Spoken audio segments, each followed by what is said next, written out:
Les plus grands faces de l'histoire, les plus grands héros, les plus grands gentils de l'histoire du catch. Voilà un sujet particulièrement intéressant dont j'aimerais parler avec vous dans ce point catch permanent, puisqu'il va rester sur la chaîne. D'ailleurs, on pourrait appeler ça autrement qu'un point catch, étant donné que c'est un point catch à thème cette fois-ci. Et donc, aujourd'hui, petit récapitulatif des plus grands faces, des plus grands gentils de l'histoire du catch. Bienvenue donc dans cette vidéo assez spéciale, une vidéo à thème. Et pour tous ceux qui sont là pour le court terme, les jours prochains, il va y avoir pas mal de nouvelles vidéos qui vont sortir sur la chaîne. Donc voilà, ça permet un petit peu de compenser l'inactivité due à la période post-WrestleMania durant le mois de mai. Et comme d'habitude, si vous voulez discuter de catch jour et nuit, 24 h sur 24, rendez-vous sur le serveur Discord. Alors j'ai pas vraiment de trame pour cette vidéo, je vais vous parler des faces qui me viennent à l'esprit quand on parle des plus grands faces de l'histoire. Et comme d'habitude, le but, ça sera de réagir dans les commentaires pour avoir un petit peu de diversité et pour surtout avoir votre avis à vous, la commu. Et le premier face qui me vient à l'esprit forcément, c'est Hulk Hogan. Un catcheur incroyable de par sa legacy, de par ce qu'il a apporté au catch, mais également un catcheur qui parvenait à vraiment, à prendre la foule et se la mettre littéralement dans la poche. Il arrivait à communier avec les fans et c'est ce qui a fait que énormément de fans de catch sont arrivés dans les années 80 et tout simplement sont tombés amoureux du produit et des histoires racontées sur le ring. Parce que oui, à l'époque, c'était ça le but, raconter juste des histoires dans le ring, peu importe la technique, peu importe les sauts de la troisième corde, il n'y avait pas de tout ça. Hulk Hogan, c'était pas vraiment un grand catcheur, hein, il faisait juste des choses tout à fait simples, tout à fait basiques, mais par contre, quand il s'agissait de communier avec la foule, c'était le meilleur. Clairement, il avait ce lien avec les fans, et ben, Hulk Hogan, on lui doit quand même beaucoup, parce que sans lui, peut-être qu'il n'y a pas la réussite du tout premier WrestleMania, et donc peut-être que le catch finalement n'explose jamais et n'arrive jamais dans nos passions et nos occupations. Donc voilà, un grand merci à Hulk Hogan, et ce qui est aussi marrant pour lui, c'est que c'était à la fois un immense face, un immense gentil, mais également un terrible heel, un type très vicieux, un catcheur vicieux. À la WCW en 96, il a fait ce qu'on appelle un heel turn, c'est-à-dire qu'il est passé du côté des méchants, et bah, c'était plutôt bien réussi, hein. J'ai pas mal de vidéos d'ailleurs sur la chaîne qui traitent de ça, donc n'hésitez pas à les voir, après celle-ci pourquoi pas. Un deuxième aussi également qui me vient immédiatement en tête, vous l'aurez reconnu, il s'agit de John Cena. Et oui, John Cena, quel catcheur, véritable symbole peut-être de la génération NT1, même s'il était déjà un peu sur la fin, il était déjà plutôt vétéran à ce moment-là. Mais bref, John Cena, c'est pareil, il y a du Hulk Hogan dans le texte, c'est-à-dire que lui, il communiait parfaitement avec la foule, mais un certain type de foule en particulier. John Cena était particulièrement apprécié des femmes, mais surtout des enfants. Cette passion des enfants pour John Cena a notamment conduit la WWE à ne jamais le faire tourner heel. Voilà, donc John Cena a toujours été un face, un gentil, sauf au tout début de sa carrière, parce que justement, les enfants en étaient tellement fans de John Cena, que voilà, un heel turn aurait été malvenu, et surtout, si John Cena avait tourné heel, il y a beaucoup moins d'enfants qui auraient acheté ces petits t-shirts et ces petites casquettes, et ça, il faut aussi y prendre en compte. Ce qui a fait donc que John Cena a été très mis en avant durant la décennie 2000-2010 à la WWE. Il était souvent dans les main events de WrestleMania, il a gagné énormément de titres mondiaux, puisqu'il a d'ailleurs le record à égalité avec Ric Flair avec 16 titres de champion du monde, ce qui est quand même assez important et assez significatif de l'importance qu'a eu John Cena dans le catch, et notamment auprès des fans. Et sans doute que si John Cena avait tourné heel, s'il était passé du côté obscur, eh bien, il n'aurait pas eu le même palmarès ou la même legacy, en tout cas en tant que catcheur tout simplement, et en tant que ultime face auprès des fans. Et ce qui est aussi marrant avec lui, c'est que les hommes souvent détestaient John Cena, les vrais fans de catch n'aimaient pas beaucoup John Cena parce que justement il représente un petit peu tout cet anti-catcheur, c'est-à-dire là, John Cena, c'est un peu comme Hulk Hogan, hein. Il a pas beaucoup de prises, il a ses 5 mouvements, et souvent il se faisait dominer, il gagnait. C'est aussi le comble, c'est aussi le propre d'un héros, d'un gentil, d'un favori de la foule, c'est de se faire dominer comme ça, de prendre beaucoup de coups par le méchant, et ensuite de retourner la situation et de gagner. Sauf que John Cena, ça arrivait au moins 3000 fois. Mais il n'empêche que John Cena fait indiscutablement partie de la liste des plus grands faces de l'histoire. Ah tiens, un autre qui me vient en tête, il a beaucoup moins d'importance je trouve dans l'histoire que John Cena et Hulk Hogan, mais c'est tout simplement Jeff Hardy. Et oui, puisque Jeff Hardy, notamment pour nous français, il a été extrêmement important à la fin des années 2000 du côté de la WWE, puisque c'est à ce moment-là qu'il a atteint vraiment son prime, même sur le ring, et puis surtout au niveau de son charisme, de sa popularité. Et par exemple en 2008-2009, il est extrêmement populaire, et ça correspond à la génération NT1 pour nous en France. Et je sais qu'il y a énormément de fans de l'époque qui étaient surtout fans de Jeff Hardy, et voilà, qui regardaient aussi le catch parce qu'ils étaient tous adorateurs de Jeff Hardy. Et aujourd'hui, quand on parle de Jeff Hardy sur Twitter ou comme ça un petit peu dans la rue 10 ans plus tard, eh bien il y a quand même un paquet de monde qui se rappelle de ces sauts, de ces dingueries et surtout du fait que c'était un des catcheurs préféré des fans de catch en France à cette période-là. Et d'ailleurs, ça s'est largement ressenti puisque Jeff Hardy a quitté la WWE à l'été 2009 et ça a coïncidé en France avec le déclin au niveau des audiences pour la WWE sur NT1, sur la TNT, et donc du coup les fans se sont un petit peu détournés du produit WWE et du coup la hype, la mode du catch en France est passée à ce moment-là, ce qui coïncide du coup avec le départ de Jeff Hardy. Allez, puisqu'on est dans les faces de l'époque génération NT1, je ne peux pas m'empêcher de vous parler de Rey Mysterio qui est le face par excellence.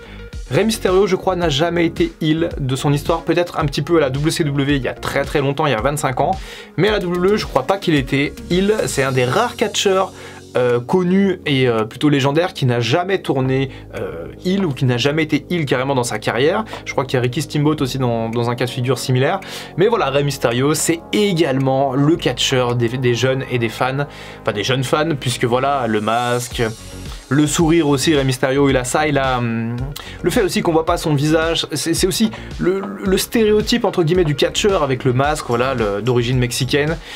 Voilà, puis Rey Mysterio, il a des mouvements sur le ring assez extravagants, assez extraordinaires, et donc du coup forcément tous les ingrédients étaient là pour que Rey Mysterio soit l'un des plus grands faces de l'histoire, et c'est exactement ce qu'il a été, et même encore aujourd'hui alors qu'il approche vraiment de la fin de sa carrière. Comment ne pas évoquer également Daniel Bryan avec son fantastique, son fabuleux Yes Movement entre 2013 et 2014.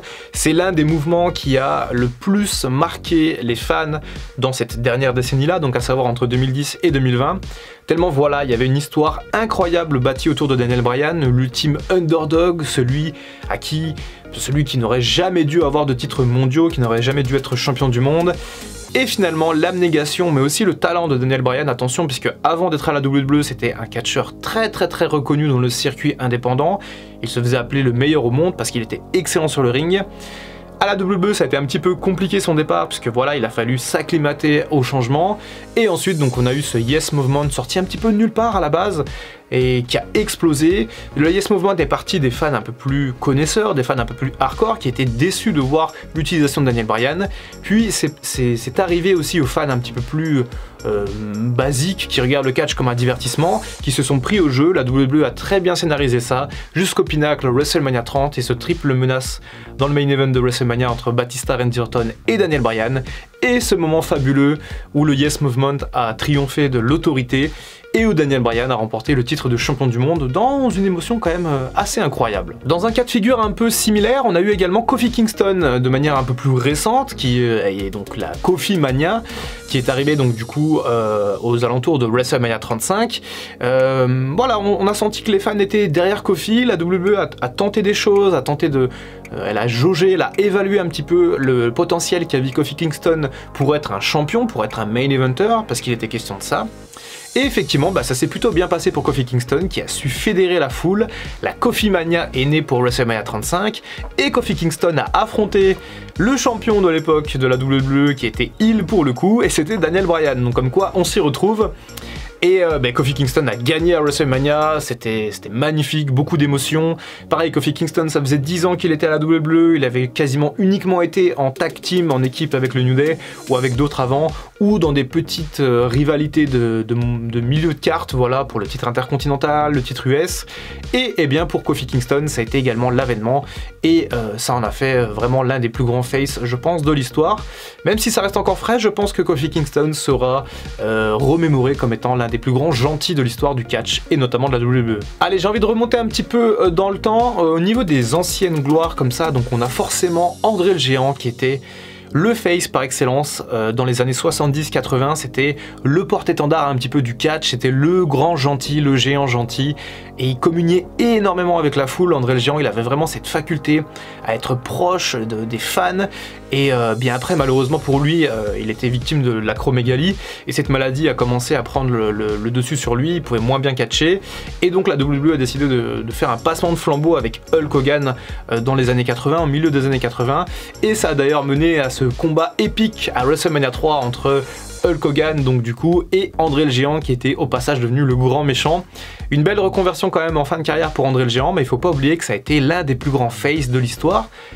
Peut-être même le plus grand, je ne sais pas, c'est compliqué à dire parce qu'à l'époque il n'y avait pas forcément la télé, on voyait pas tout, mais en tout cas André le Géant a eu une importance fondamentale dans l'histoire du catch, autant que Hulk Hogan et John Cena à mon avis. Dans les plus anciens également, je pense Macho Man Randy Savage, mais même si lui il était un bon face, mais il a été aussi un bon heel, donc ça compte pas, c'est un petit peu comme CM Punk. CM Punk je peux pas le mettre dans les meilleurs heels parce que ça a aussi été l'une des plus grandes crapules, mais je pense notamment à l'Ultimate Warrior qui a été un grand face à l'époque au début des années 90, presque aussi populaire que Hulk Hogan à l'époque, en sachant que Hulk Hogan ça faisait déjà quelques années qu'il était au top et que les fans commençaient à se lasser.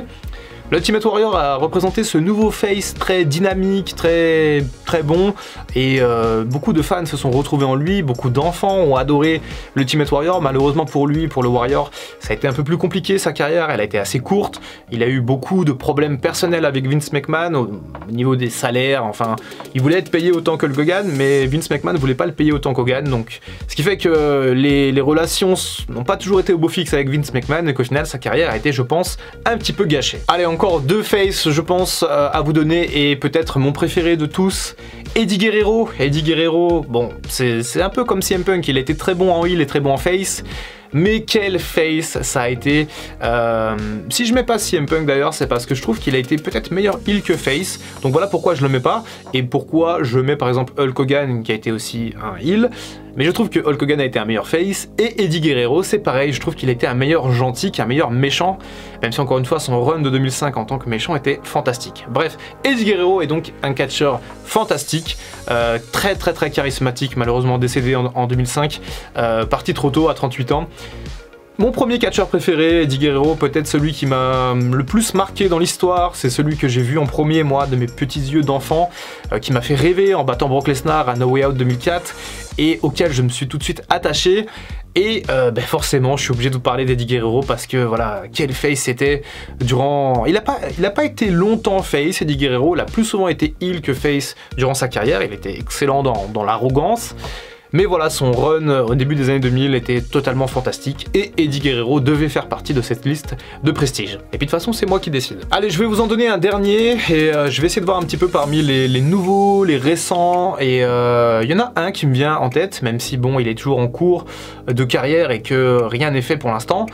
Mais Johnny Gargano pour moi représente le face, un peu le face ultime voilà, de la fin de décennie qu'on vient d'avoir. Parce que je trouve qu'il a aussi une certaine communion avec la foule, il a ce côté un petit peu underdog comme Daniel Bryan, mais qui ne lâche jamais l'affaire, qui est toujours ici dans le combat. Et Johnny Gargano nous a offert des moments fabuleux du côté de NXT entre 2017 et 2020. Il a aussi tourné heel, mais je trouve vraiment que la marque de fabrique de Johnny Gargano c'est d'être un face, et que ça marche 1000 fois mieux en face qu'en heel, ça c'est mon avis personnel. Mais voilà, Johnny Gargano pour moi est potentiellement le face de voilà, cette fin de décennie et ce début de décennie 2020-2030. Après, à voir ce qui se passera dans le futur. J'ai peur que l'avenir soit pas tout rose pour Johnny Gargano qui est un peu empêtré à NXT, mais en tout cas voilà, quel face il a vraiment un grand talent avec ça, donc encore une fois, c'était mérité que je parle de lui dans cette vidéo. Et bien voilà, je vais m'arrêter sur ces 10 catcheurs là, je pense que la liste est assez concise et complète. J'ai pas mis donc des catcheurs comme CM Punk, comme l'Undertaker, comme Chris Jericho. Voilà, j'ai fait des choix, n'hésitez pas à me dire dans les commentaires si j'en ai oublié, j'en ai certainement oublié, c'est évident. Je rappelle que je reste vraiment WWE et que je ne pars pas dans les autres sphères et dans les autres pays, sinon par exemple j'aurais mis des gars comme Tanahashi au Japon. Mais voilà, j'ai décidé de choisir ces 10 catcheurs là. N'hésitez pas à me dire ce que vous en avez pensé par commentaire, n'hésitez pas à me dire pour vous quel est le plus grand face, peut-être que j'en ai oublié, j'ai oublié peut-être des faces dont c'était aberrant, mais voilà, c'est aussi l'idée de faire des points catch comme ça, des discussions facecam, c'est que voilà, les vidéos ne sont pas parfaites, elles ne sont pas préparées, elles ne sont pas montées, et voilà, ça permet un petit peu d'échange avec vous, avec la commu. Voilà, c'était le Dr Wrestling, je vous dis à très bientôt pour une prochaine vidéo, et en attendant, prenez soin de vous.